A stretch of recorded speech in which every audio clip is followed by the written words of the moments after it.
And now, here's your host, Peter Fairweather. Welcome to Hudson Valley Weekly, and have we got a treat for you this week. In fact, we're hearkening back to a time where communities in the rural areas of the Hudson Valley and the Catskills were a lot more self-sufficient economically and culturally. In fact, if you went into each town, you were likely to find a group of local musicians that would play at weddings, holiday celebrations, and Saturday night dances.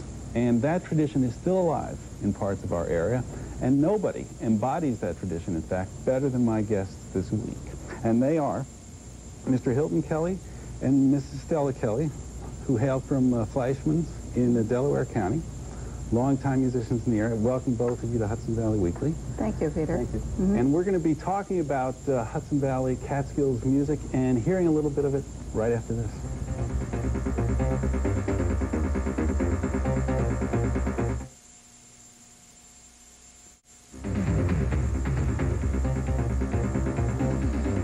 Welcome back to Hudson Valley Weekly. Again, as I guess part of kicking off the holiday season, we have a special treat for you this week. Some Catskill Mountain music provided by Hilton and Stella Kelly. And before we begin the discussion, why don't you give us a little sample? Hilton, play us a tune if you would. Okay.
That lifted my spirits already. Now, what was the name of that tune? Sweetheart Jig. Sweetheart Jig. That was wonderful. Let me start with, and I'll ask both of you separately. I'll start with you, Hilton. How did you get started in playing this music? Well, when I was five years old, I asked my parents if I could play this fiddle.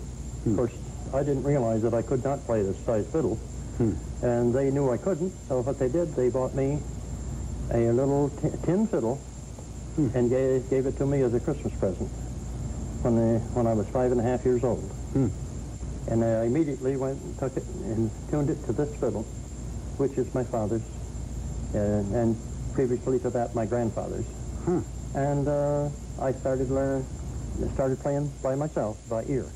Taught myself to play when I was 5.5 years old. Was it something, so you were just drawn right to it, right, from when you were maybe even before you could walk, just about, it sounds like. Well, my brother and my father used to laugh at me, and I couldn't talk straight when I was a little kid, but yet I could whistle a tune, whistle every note right where they belonged. But I don't remember that even. What about you, Stella?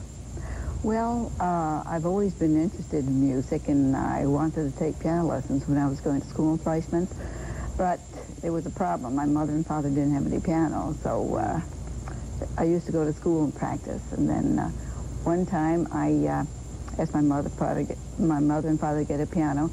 They got an old upright from a neighbor, and of course my mother and father during the summer took boarders, so the piano ended up in the woodshed. So that was it for a while, right? Yeah. Room for a table in the house. And I've always liked music, and I guess after we got married, we really, he wanted some backup, so he said, you've got to learn how to play the piano. So he married you for your accompaniment. I think so. Actually, Hilton, if you could tell me about that fiddle, because before we started the broadcast, you mentioned the age of that and its history. Yeah, my grandfather bought this. It was a second-hand fiddle when he bought it in the early 1880s. Now, he played and called to square dances at that time when they had the house parties, and they rolled up the rugs, and the fiddler and the banjo player or a fiddle and guitar player stood between the doors, and they danced in both rooms. And he played like that until probably 1912, 1914, something like that. And then my father, who had learned to play the fiddle from him, took over, and my father played till about 1935, and he kind of laid back then. And in 1937, when I was 12 years old, I started playing and calling square dances for the kids in school and teaching them how to square dance. And in 1940, when I was 15 years old, I joined a regular band, and I was the leader of the band, played called square dances all over the area. Schools, Grange halls, any other kind of a hall, you name it, we played there. So by the time you were 15, you were full speed ahead in the, So that fiddle has been in service just in the Kelly family for 110 years, more or less. Yes, yes. That's just amazing. And it was a second-hand fiddle when the grandmother bought it. God knows how it started in this world. What was it like when you started out with, and it was mostly barn dances or house parties? Well, when of course, in school, I taught kids in school, and on Fridays and Saturday nights, I'd go to somebody's house, a neighbor kid, my age or something like that, maybe my valley or the next valley over, and another fellow played guitar with me, and we'd have house dances, and I'd teach the kids to square dance, as I say. And then in 1940, I joined a regular band, and we played schoolhouses on Friday nights. We played to the Hawkett Center Grange Hall on Thursday nights. On Saturday nights, we played either to the Westkill Community Hall in the summertime or the Lexington Hotel on the Saturday nights in the wintertime. So, I mean, we went all over. I mean, playing to different schools. I mean, we had a schedule where we went right from one school to the other every Friday night, practically. And, I mean, it sounds as if the music that you play, that traditional square dance music, was kind of the lifeblood of a lot of communities in this area. So things have changed over the years, I guess, in Fleischmans and thereabouts. Oh, yes. Oh, yes. Yeah.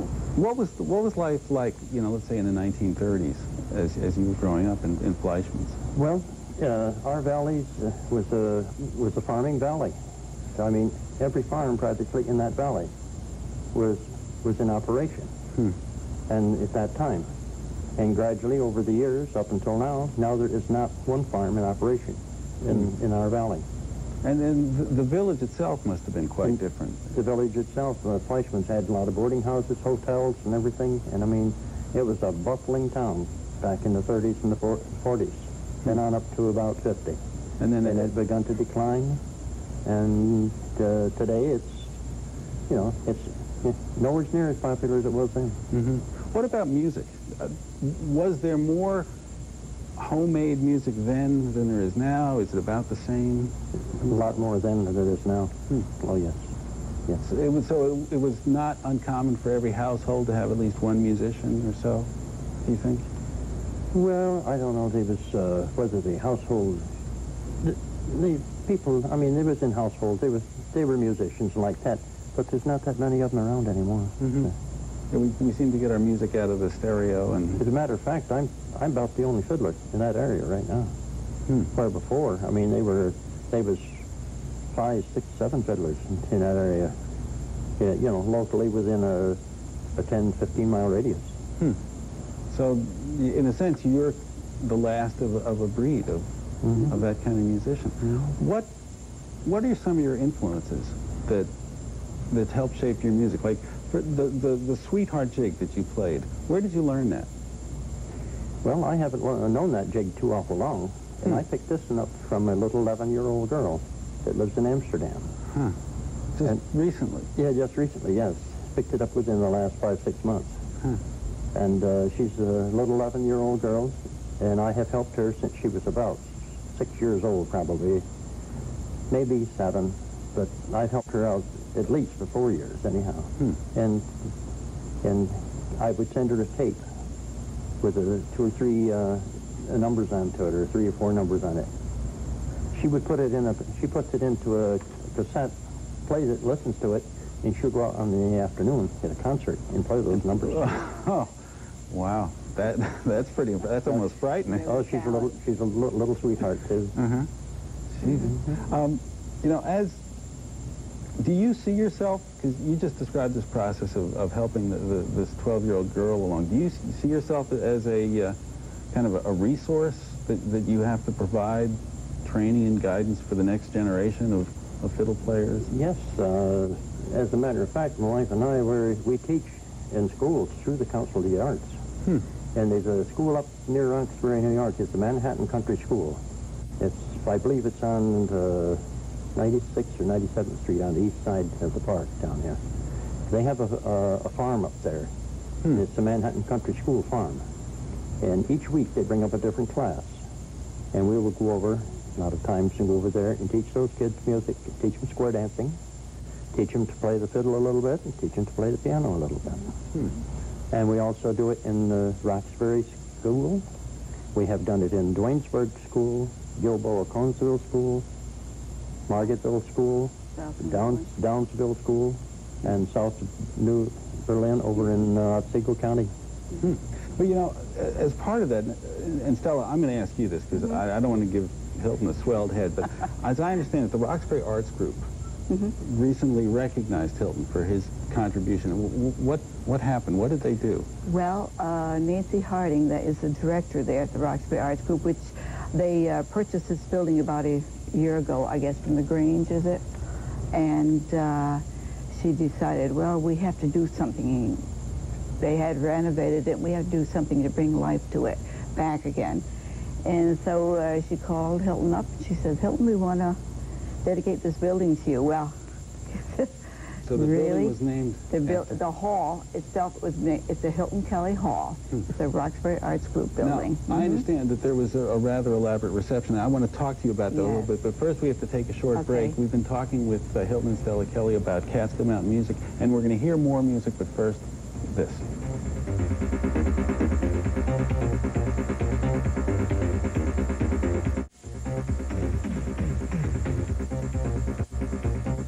Welcome back to Hudson Valley Weekly. Our topic this week is Catskill Mountain music. My guests are Hilton and Stella Kelly, two of the stellar examples of this kind of music. But before the break, we were talking about the dedication ceremony for the Hilton Kelly Center. Is that what it's called? Hilton Kelly Hall. Hilton Kelly Hall in Roxbury. And who were some of the people that were at this reception? Just to give you a sense of... Right. First, they had Earl Pardini as MC. And they had Vic Keebler and his son, Paul. And they had Peter Robichard and Jerry Robichard and his friends and a Scottish fiddler. And they had Laura Courtwright, which a fiddler from Gransville. She joins us at many occasions that we play. And of course they had Sarah Milonovich from Amsterdam. And Jay Unger and Molly Mason. Jay Unger and Molly Mason, right? It was like a hall of fame of fiddlers. And they had a great big huge tent outside to get the overflowing crowd, and it was much more than anticipated. There was over 700 people came in. A lot of them planned on coming, but they just couldn't get in there. And besides, it rained in the afternoon, so they figured, well, if we can't get in, we'll go home. We'll come back again some other time. But it was fantastic. So you folks are pretty notorious then if you can draw 700 people. You know, one of the things I know that's your specialty is square dancing, which is a great American art form. And Hilton, I wonder if you could give us a sample of playing and calling a square dance. I'll give you a little introduction and then I'll start calling. All right.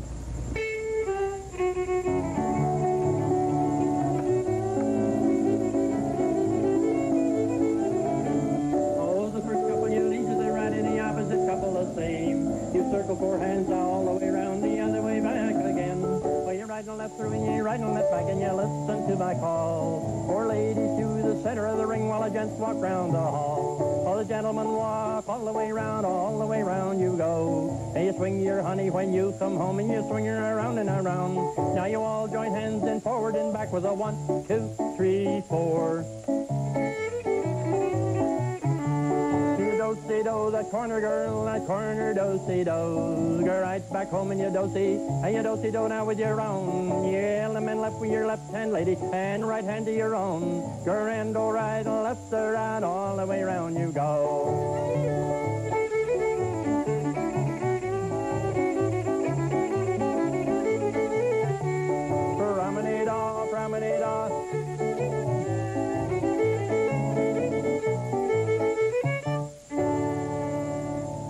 Bravo, bravo.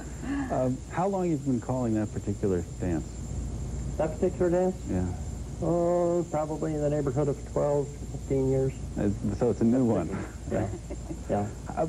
How long, the oldest one that you know, the first one that you learned to call, when did you learn to do that? Was it 12? Back in 1937 when I was 12 years old. Yeah. It must have been an interesting sight to have a 12-year-old calling a square dance. Well, see, I was born and brought right up to the music, and I mean, I went to the dances where my father played, and I learned to call not only with him, but other callers too, where my parents went to other dances, you know, like that, and I picked them up. Was there ever a time where you thought maybe you were going to stop? I had to stop. In 1953, I was working, we had a small farm. I was driving milk truck out of the valley to the creamery and picking up milk for the farmers. I was working with the truck during the day because it was a small farm that my mother had, and I was playing to dance at night. And in 1953, we were playing 6 and 7 nights a week. Wow. And it just got to be a little bit too much, and I got to the point where I either had to quit or else go into the hospital. So I figured, the doctor told me, I said, well, then I'll quit the dances. So I had enough work otherwise. And I quit it for about 20 years, 22 years, something like that. But I would come and play for a birthday party for anybody that asked me, for the Grange, for the fireman or something like that. I could always get somebody together, you know. I didn't put the fiddle up entirely. But so you weren't playing professionally then, it was just on a kind of ad hoc basis? Then in 78, the New York State Council of Arts came out with a grant to go up to Cooperstown to the Farmers Museum to bring back old-time fiddling and the Eastern Square Dance, which is the one like I just called. And we went up there, and my wife and I, and we had a seminar up there for 2 days. And then they sent us home. They said, okay, if you can go home and you can promote square dancing, why... more power to you. More power to you, like that, and bring it back. And a lot of us went in our own direction, and all the winds, and we went out, and square dancing has come back an awful lot since then. I mean, there's square dancing in a lot of places now. Well, and you know, given the quality of the music, it's pretty understandable. One thing I noticed when you were doing the calling is basically you were singing the calling. Singing call, yes. And is that typical of the Eastern style, or? It used to be just a call, but I mean there was no singing to it. But about between 1935 and 1940, they've begun to start with the singing calls. And of course, I adopted them. And so it's a relatively recent addition then to square dancing, the singing calls. For the last 50-some years. You know, because also I guess square dancing started back in the Puritan times, as I understand it. The children wanted to dance, but they weren't allowed to, so that they did these things called play parties, which was basically a square dance, but they could tell their parents, well, we're not dancing, we're playing. And your music comes right out of that that tradition. Was there ever a time, though, where you thought, you know, I'd really rather listen to Glenn Miller or whoever was... Not Hilton. No? I've always enjoyed this music. Yeah, used to listen to back in the early 40s and up through to the 50s. If I could hear a Canadian program with fiddlers onto it and calling a square dance like that, I would pick it up. Or one time I picked up one in the car going to a dance. It was from I think it's from down in not Nashville, but down in Kentucky or Kentucky. It was, I think, a program in Kentucky. I had the radio on, and they came on calling the square dance. I knew the tune, but I never heard a square dance call to it. My uncle was playing piano with me at that time, and he says, boy, that's a good one. And he says, too bad you didn't know that. I said, well, I'll play it for you tonight, the second number. Really? He chuckled. When we got to the dance, the second number, I played that and called it. So I had a memory that I could remember then. It's a little tougher now? It's a little tougher. But still, you heard it on the radio while you were driving. Yes. Probably staticky coming in and out, and you were able to call it. It was a nice I remember it was a nice clear number time. You know, could you grace us with another number now? Well, be just a regular, not a square dance. Whichever you prefer. Let's just a regular fiddle tune would be fine. Okay. Home in West Virginia? On the Apple tape? Brewer's Reel. Oh, okay. Apple Brewer's Reel? That's it. Hilton and Stella Kelly.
Magnificent. That is just so much fun. Has your style of playing changed over the years? Like, for example, people like Bill Monroe and other kinds of Vassar Clemens, people like that, have they influenced you, or are you pretty much as your daddy taught you? I'm the old style fiddler. Huh. I've been accused of being a Downeasterner. Huh. That's in Nova Scotia, New Brunswick. Yeah, I've been accused of being a Downeaster like that because my style of playing is so much like their style of playing. And one fellow was to a church party one night when I was playing up in Albany, my wife and I. And he was from down east. And he was on construction work out here in New York State. And he happened to come to that church that night. He asked me if I was a Downeaster, and I told him no. He said, well, boy, you sure play like one. Well, it's interesting. We're talking with Hilton Stella Kelly about Catskill Mountain music. We'll be right back.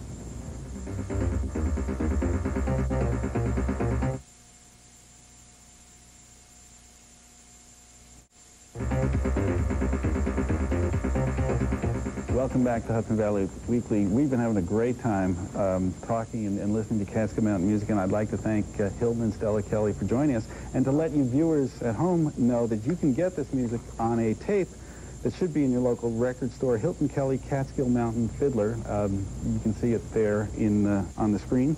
And again, make sure it's on, let's see, let me just get the label for you. It's West Production Services in Worcester, New York. And if you could take us out with a tune, a square dance tune, Hilton Stella, that would be wonderful. Thanks very much for being with us. And folks at home, enjoy, and see you next week. Peter.